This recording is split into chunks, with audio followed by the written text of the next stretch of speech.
Hi guys, आपका स्वागत है आरसीएम कोचिंग सेंटर में।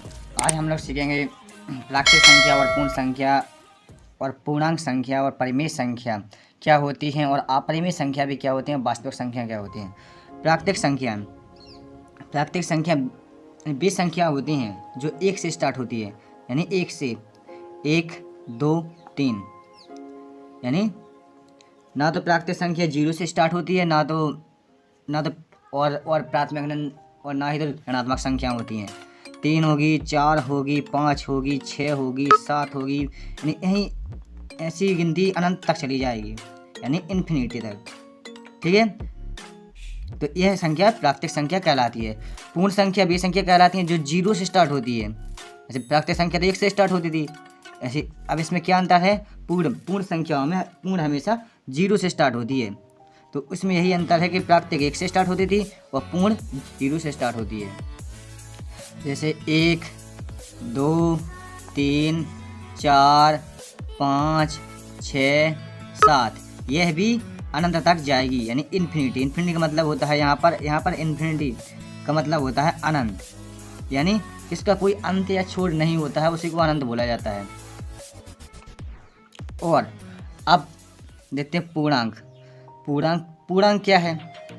पूर्णांक वह होती है, प्राकृतिक संख्या तो 0 से स्टार्ट यानी 1 से स्टार्ट होती है, पूर्ण संख्या 0 से स्टार्ट होती है। और पूर्णांक वह संख्या होती है जिसमें प्राकृतिक के साथ साथ पूर्ण के साथ साथ संख्या के साथ साथ उसमें माइनस की संख्या भी पाई जाती है। यानी -2 है यहाँ पर, -1 है, -0 है, यानी 0 से लेके यानी उतने ही पीछे उतने ही आगे, यानी 1, 2, 3, 4, 5, 6, 7, 4, 5, 6, 7 और इन्फिनिटी तक, यानी अनंत तक। इसकी कोई सीमा नहीं है, ये कहाँ तक हो सकती है। इसी प्रकार ये ऋण में भी संख्या, पूर्ण संख्या ऋण में भी, पूर्णांक संख्या ऋण में भी अनंत तक होती है। जैसे ऋण 2, ऋण 1 है, ऋण 2 है, ऋण 3 होगी, ऋण 4 होगी और आखिर ऋण 5 होगी। ऐसी अनंत काल तक, यानी अनंत तक चली जाएगी। चलो, तो हमने प्राकृतिक संख्या भी देख ली, पूर्ण संख्या भी देख ली, पूर्णांक भी देख ली। अब देखते हैं परिमेय संख्या। परिमेय संख्या आखिर होती क्या है? बहुत से बच्चे हैं जो कोई परिमेय संख्या को नहीं समझ पाते। परिमेय संख्या वह संख्या होती है जिसको अपन P/Q के रूप में लिख सकते हो, यानी जैसे इस प्रकार भिन्न होती है उसी प्रकार का अपन लिख सकते हैं। तो यह परिमेय संख्या होगी। और एक बात और इसमें होती है, अगर कटकर जैसे अगर किसी भिन्न को काटा जाए तो उसका मान 0 नहीं, Q का मान 0 नहीं होना चाहिए, Q का मान 0 नहीं होना चाहिए। तो यह परिमेय संख्या है। जैसे 1/2, 1 को काटेंगे अपन तो थोड़ी नहीं कटेगी, इसके चलो अपन 2 का भाग देंगे तो फिर भी 0 पॉइंट में आएगी। ठीक है, इसी प्रकार 1/2 है, 2/4 है, 4/9 है, ये सब परिमेय संख्या हैं।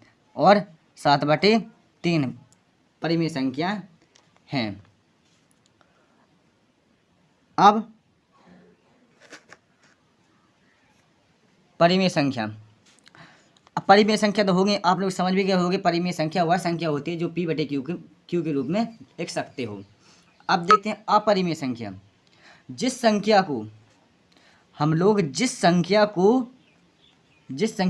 P/Q के रूप में नहीं लिख सकते हो, नहीं लिखा जा सकता। जैसे यानी जिस संख्या को P/Q के रूप में नहीं लिखा जा सकता हो वह अपरिमेय संख्या कहलाती है।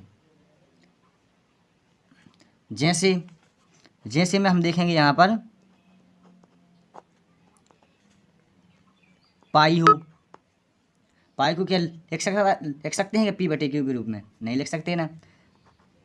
कर्ण 2 और कर्ण 3 और कर्ण 5 और भी ऐसे उदाहरण हैं जो कि अपरिमेय संख्या के अंतर्गत आते हैं।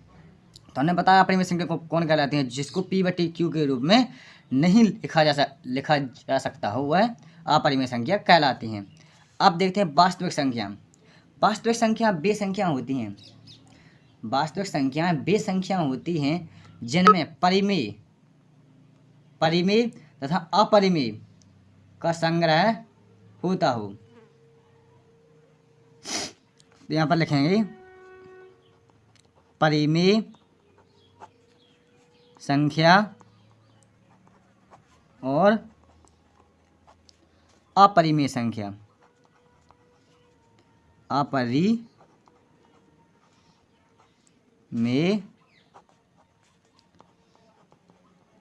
संख्या को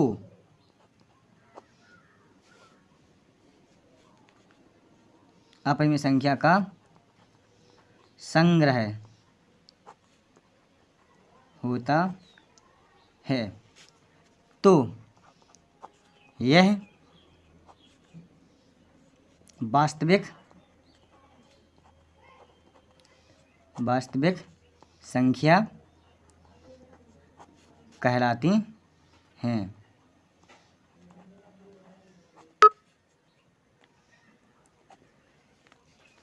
तो आज हमने प्राकृतिक संख्या और पूर्ण संख्या और पूर्णांक और परिमेय संख्या और अपरिमेय संख्या वास्तविक संख्या को समझा है। अगर जिस किसी बच्चे को समझ में आया हो तो हमारे इस वीडियो को सब्सक्राइब करें और बेल आइकन दबाएं। मैं आपका बहुत